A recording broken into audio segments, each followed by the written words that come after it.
저는 이번에 경기도 2025학년도 합격한 김정순이라고 합니다. 반갑습니다. 네.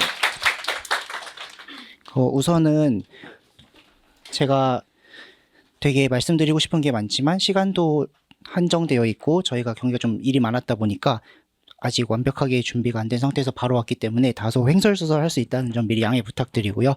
우선은 제 상황이나 성적 먼저 말씀을 드리도록 하겠습니다.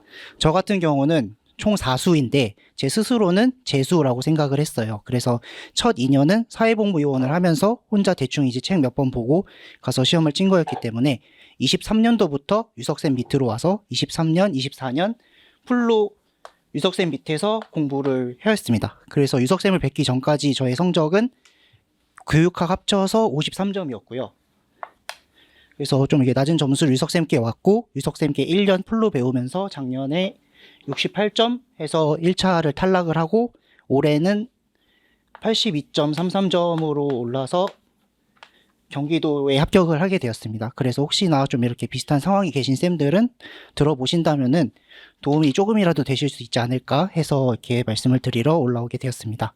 우선 제가 포인트만 짚어서 말씀을 드리자면 큰 틀에서 세 가지를 빨리 말씀드려보고 싶어요. 우선 첫 번째는 되게 당연하고 좀 재미없는 말일 수 있지만 무조건 유석쌤이 말하시면 제발 좀 들어주셔라. 제발. 그래서 사람이다 보니까 뭐 100% 못 믿을 때가 있을 수 있고 전 아닌 것 같은데요 할 수 있지만 제가 몇 가지 예시를 좀 드려주고 싶은 게 있어요. 예를 들어서 유석쌤께서 인력문학은 특히나 믿고 따라가야 되지만 가끔 상담을 하다 보면은 영어학 같은 경우는 KOCW 들어라. 너네 대학교 교재 봐라. 그렇게 말씀을 해주시잖아요.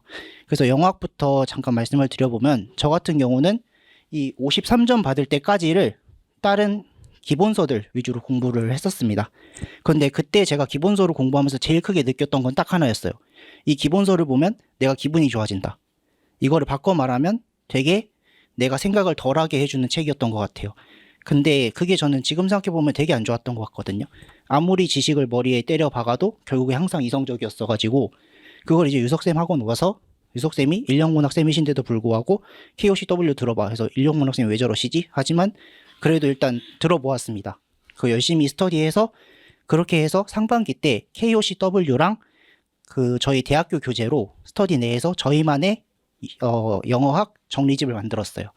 그래서 그걸 베이스로 해서 저희는 이제 기출 스터디 들어갈 때부터는 다른 자료 거의 안 봤거든요. 저희가 상반기 때 정말 열심히 토론하고 저희끼리 자료 많이 찾아보고 저희끼리 이제 그 내용 정리집을 만들었으니까 그거 믿고 더 이상 추가적인 공부하지 않고 정말 열심히 기출만 돌렸어요. 분석하고.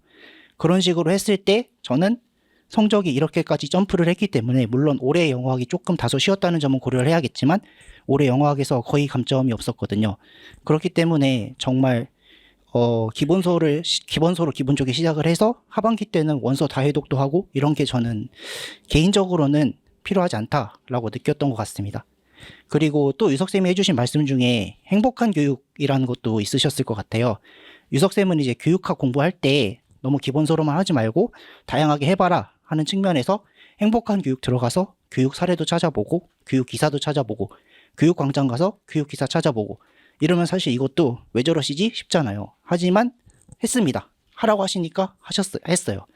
그렇게 했을 때 저는 되게 놀랐던 건 저는 이제 이번에 1차, 2차까지 전체 과정을 겪다 보니까 하나 느껴진 게 우리는 이렇게 맨날 임용을 욕하지만 임용이 생각보다 되게 괜찮은 시험이고 서로 연결이 되는 시험이다라는 걸 느꼈거든요.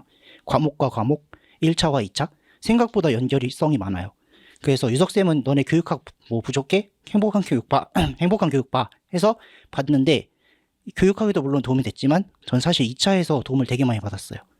2차에서 남들이 다 하는 답, 뭐 흔한 답 하지 않고 행복한 교육 보면서 제가 그때 정리했던 것들, 실제 사례들 얘기했던 거를 면접관 분들이 좀 좋게 봐주셨던 것 같아요. 그래서 이런 식으로 유석쌤이 뭘 하라고 하셨을 때 하면은 설령 당장 그 부분에서는 효과가 안 나타나더라도 나중에 분명히 돌고 돌아서 합격까지 연결이 된다라는 거를 믿고 유석쌤이 말하시는 거는 뭐 들어주셨으면 좋겠습니다. 홍보 아니고요. 저도 그렇게 느꼈기 때문에 일단 말하시면 들어주셔라. 그게 첫 번째 포인트였습니다. 그 두 번째 같은 경우는 죄송합니다. 떨려서 좀만 네. 두 번째 같은 경우는 스터디입니다. 스터디 같은 경우는 제가 선생님들께 꼭 말씀드려보고 싶은 부분이 두 부분이었어요.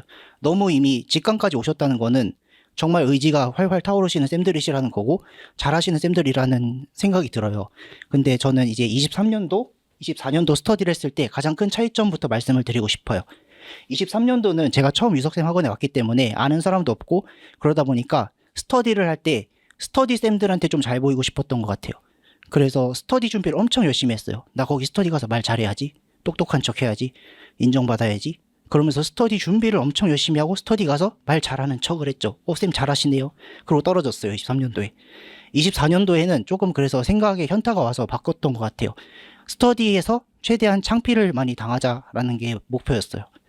준비를 하지 마시고 스터디도 무조건 실전처럼 내가 이 말을 열심히 생각해서 이 말을 해야지 그래서 준비해가는 게 아니라 예를 들면 PRS 같은 것도 그 주에 하는 거 공부하고 전주 거 복습하는 거는 기본적으로 해야 돼서 하지만 예를 들어 저희는 시간이 남을 때 그런 거 했었거든요.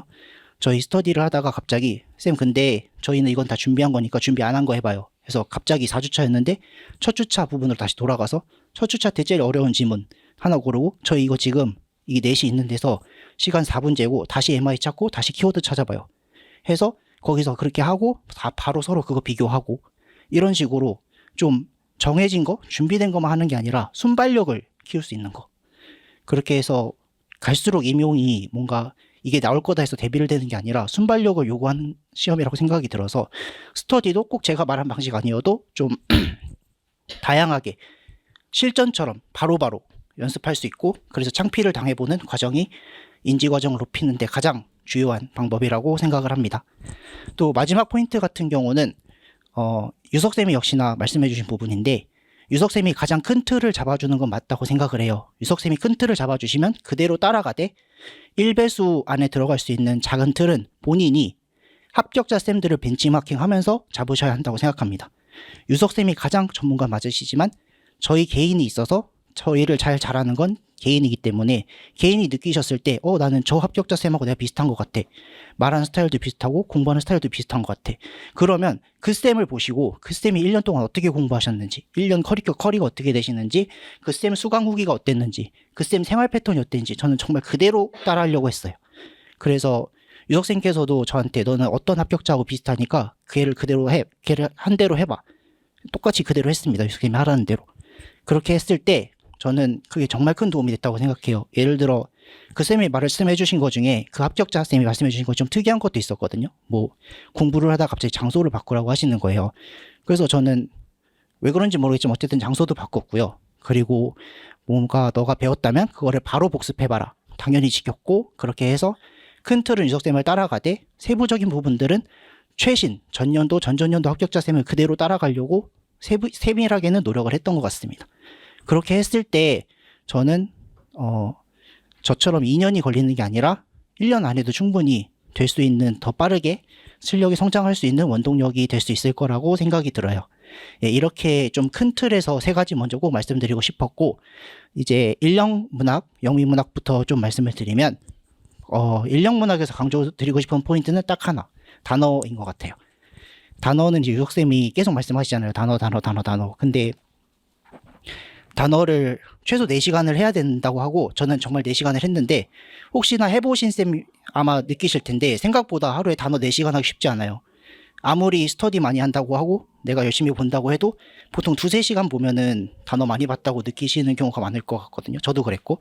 그래서 저 같은 경우는 정말 유석쌤이 4시간 하라고 하셨으니까 4시간 하기 위해 스터디를 좀 많이 했었어요. 그래서 유석쌤 기본적으로 파워보카, MD, 보카바이블, 워드스마트 그리고 그 하나 정확히 기억이 나는데 그 능률보카, 고난도 그렇게까지 총 5권을 하루에 한 챕터씩 스터디를 했고요. 그리고 유석쌤이 기본적으로 하라고 하시는 문학 단어, 매주 단어 시험 보시는 그 단어까지 하면은 하루에 4시간, 많으면 5시간 정도 이렇게 하게 되더라고요, 단어를. 그렇게 해서 단어를 진행하고 5월달부터는 저만의 단어장을 만들었습니다. 이제 단어가 중요한데 단어 공부 어떻게 해야 돼? 하고 물어보면 저는 무조건 쌤들만의 단어장을 만드는 게 중요하다고 생각을 해요. 왜냐하면 단어를 계속 봤을 때 단어장만 보다 보면 아는 단어 많아지고 그러면 또 기분 좋아지고 그냥 쉬듯이 하게 되고 그렇게 되거든요. 계속 스스로한테 불편함을 주셔야 된다고 생각해요. 합격을 하기 위해선. 그래서 5월 달부터는 본인이 그렇게 계속 스터디했던 단어들 중에 안 외워지는 단어들, 유석쌤 문학 단어들 중에 계속 안 외워지는 단어들 모아서 자기 스스로 엑셀에 치면서 단어장을 만드셔야 된다고 생각합니다. 저도 그렇게 해서 만들었고 계속 모르는 단어 추가하다 보니까 11월 정도에는 한 40장 정도 저만의 단어장이 만들어졌던 것 같아요. 그래서 그거를 정말 끊임없이 돌렸거든요. 5월 달부터. 물론 기존 단어 스터디 하던 건 계속 하면서. 그렇게 했을 때 저는 어느 순간 뭘 느꼈냐면 23년도에는 나 왜 이렇게 못하지? 그래서 그랬던 생각이 24년도 모의고사를 풀면서는 나 왜 이렇게 잘해졌지? 이런 생각이 들 정도로 그렇게 스스로한테 자신감이 될 수 있다고 생각을 하거든요. 결국에 단어 싸움이 너무나 중요하기 때문에 제가 지금 뭔가 더 안타까운 건 저의 표현력이 떨어져서 이게 너무나 중요한 말인데 전달이 안 될까 봐 걱정될 정도로 단어는 정말 심각하게 중요합니다. 그래서 결국에 단어를 하는 사람이 이긴다라는 생각이 들어서 인력문학은 유석쌤 커리를 그대로 따라가되 단어는 본인이 하셔야 된다라는 것이 포인트였던 것 같습니다. 그리고 연교론 같은 경우도 딱 하나 제일 전달해 드리고 싶었던 포인트는 저희가 보통 저는 막 그런 말을 많이 했던 것 같아요. 붙기 전에는 연교론은 100점 깔고 가는 과목이다. 실수 안 하는 과목이다. 근데 저도 그렇고 합격자 쌤들도 그렇고 보면 아무리 잘하시는 쌤들도 1, 2점씩 뭐 2, 4점씩 꼭 감점되시는 쌤들이 계시거든요. 그걸 보면서 제가 느꼈던 거는 연교론은 만점 받아야 되는 과목이다라는 생각 자체를 좀 버려야 된다라는 생각이 있었어요.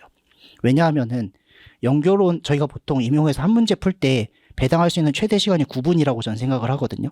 근데 연교론에서 보통 어떤 경우가 많다고 생각했냐면 실수 안 해야 되고 나 이거 시간 있으면 만점 받을 것 같으니까 1, 2분씩 오버가 돼요.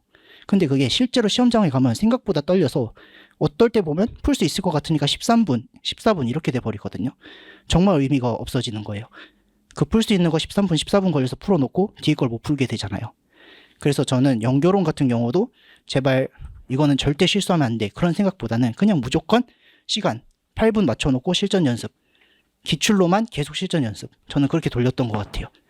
실제로 9분까지 쓸 수 있지만 연습할 때는 시간을 줄여서 연습하는 게 좋기 때문에 8분 맞춰놓고 죽이 되든 밥이 되든 8분만 딱 해서 내가 쓴 답 그대로 사진 찍어서 독스에 다른 쌤들한테 보여드리는 거. 그렇게 했을 때 저는 가장 효과가 좋았던 것 같습니다. 그리고 영어학은 앞에 말씀드린 것처럼 KOCW 그렇게 해서 끊임없이 자기만의 개념집 만들고 그걸 믿고 그거 바탕으로 원서를 더 보기보다는 역시나 기출 반복하는 식으로 계속 하다 보면 내용학은 분명히 인력문학이 오르실 거기 때문에 자연스럽게 오르실 수 있다라고 생각이 들었습니다. 그리고 마지막으로 꼭 드리고 싶은 말씀은 이 말씀을 꼭 드리고 싶었어요. 저는 사실 제가 올라온 이유가 제가 유석쌤한테 좀 억하심정 있었던 거 꼭 말씀드리고 내려가고 싶었거든요. 그러니까 이 23년도에 저를 오래 보셨으니까 23년도에 상담을 가면 한 토시도 안 드리고 이렇게 말씀하셨어요. 정수야 너는 인지 과정이 느려. 네 알겠습니다. 그래서 너는 근데 글도 못 쓴다? 나 네가 영어 쓴 거 보면 뭔 말인지 모르겠어. 네 알겠습니다. 그래서 너는 근데 말도 못 하잖아. 너 2차 가면은 20점 깎일 거야. 그래서 저는 좀 그때 좀 혼란스러웠어요. 이렇게 그만두란 말을 돌려서 하시는 건지 모르겠어가지고. 근데 그렇게 말씀하시고 항상 뒤에 그러니까 너 이것 좀 해 하고 피드백을 주시잖아요. 저희한테. 그래서 너무 억울하고 억하심정이 생겨서 그대로 했어요. 안 되면 나중에 욕이라도 할 수 있잖아요. 쌤 저 스텝이 한다고 했는데 안 됐어요. 욕이라도 할 수 있으니까 너무 억울해서 시키시는 거 하나도 안 틀리고 다 했어요. 근데 그렇게 하니까 24년도에 오르더라고요. 그래서 쌤들도 저 그런 소리 듣던 애가 1, 2년 이렇게 해서 붙을 수 있으니까 절대로 거의 다 오신 상태니까 포기하지 마시고 끝까지 해보시면 좋을 것 같습니다. 네, 감사합니다.